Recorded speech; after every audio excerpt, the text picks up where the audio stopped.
Alright guys, we got another keyboard review for y'all, and today we're taking a look at the EpoMaker Lite. Now this is a new keyboard that's coming up, and it's supposedly a 60% gasket mount keyboard with something called Lite Gasket, where it seems to have some kind of dampened screw holes and some silicone and foam all over the place to make it sound better. But let's take a closer look to see what this keyboard really offers. Let's go. Now taking a look at the keyboard, it's nothing too special with its 61 key layout, USB-C port on the left hand side, and it looks exactly like all other GK keyboards out there. It's got this case with rounded edges, which is pretty unique, and it's made out of CNC aluminum that's sandblasted to get a grippier texture on the exterior.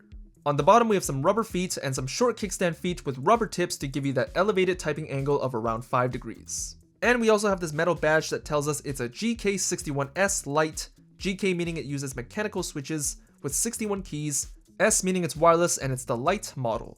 Now this is a pre-production model, so there may be some changes for the final product, and considering what we find out later, there definitely are some improvements to be made.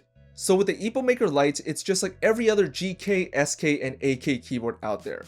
You've got hot swappable north-facing switches, RGB LEDs, Windows and Mac compatibility, Bluetooth connectivity of up to 3 devices at once, and you've also got a software that's very intuitive for all your customizing needs. I've gone through all these features multiple times on this channel, so I'm kind of tired of it, but if you want to learn more about all those features as well as the switches on this keyboard, check this video out right here.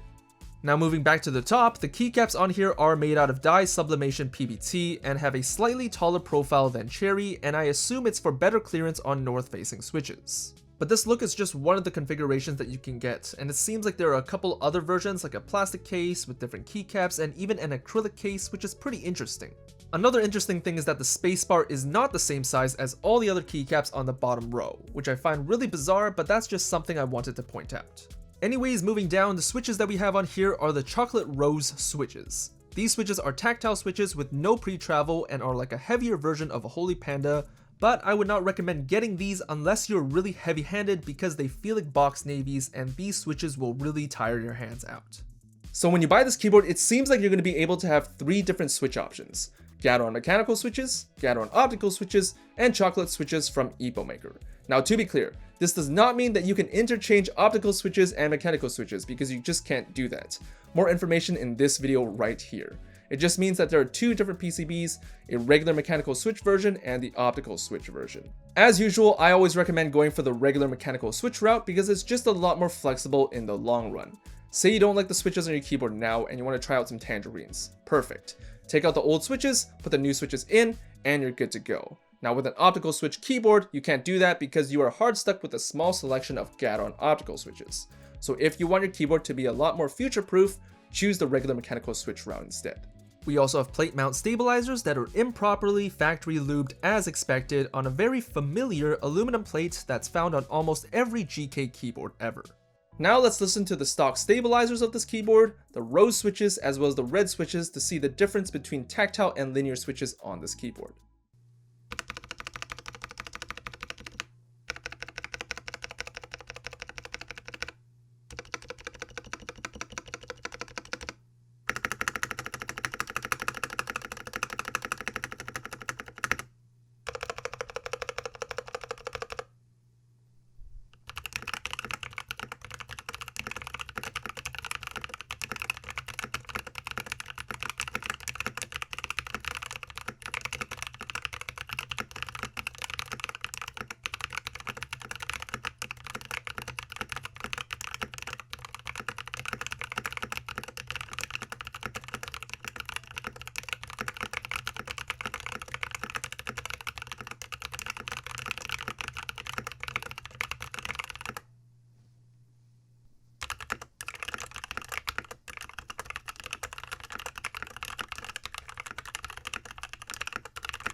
So as you can tell, the sound quality of this keyboard is pretty good despite having those stock stabilizers, and the linear switches definitely excelled on this keyboard. As for the chocolate rose switches, if you're not planning on lubing these switches, I do not recommend getting them. I don't care how tactile they are.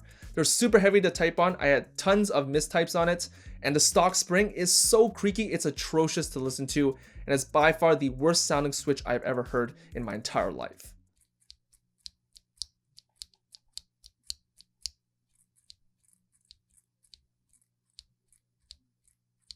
And with the sound test out of the way, let's open up the keyboard to see what this keyboard offers underneath.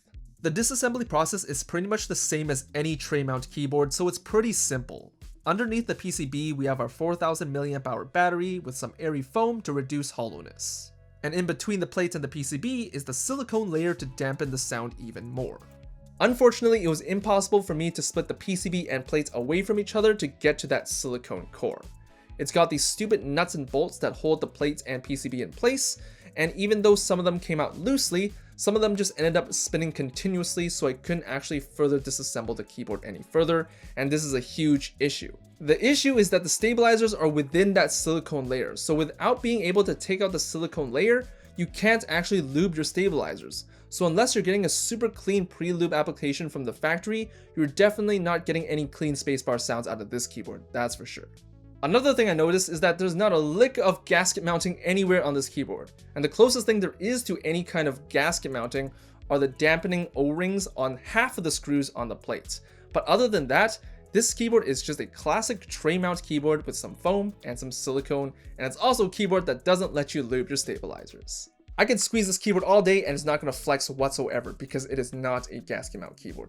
Even with the GMMK Pro, although that one doesn't have much flex either, at least the mounting system is a gasket mount. But this one is just straight up ignorance of what a gasket mount is. If you're looking for a gasket mount keyboard, this is not it.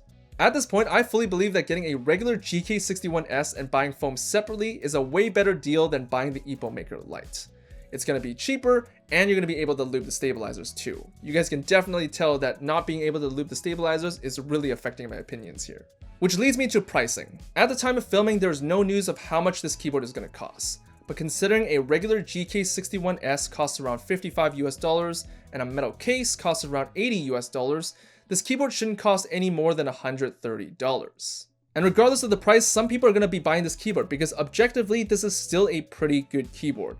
You're getting foam, you're getting silicone, it's basically a fully modded keyboard without doing any of the work. And with my particular model here, when I put in my linear switches,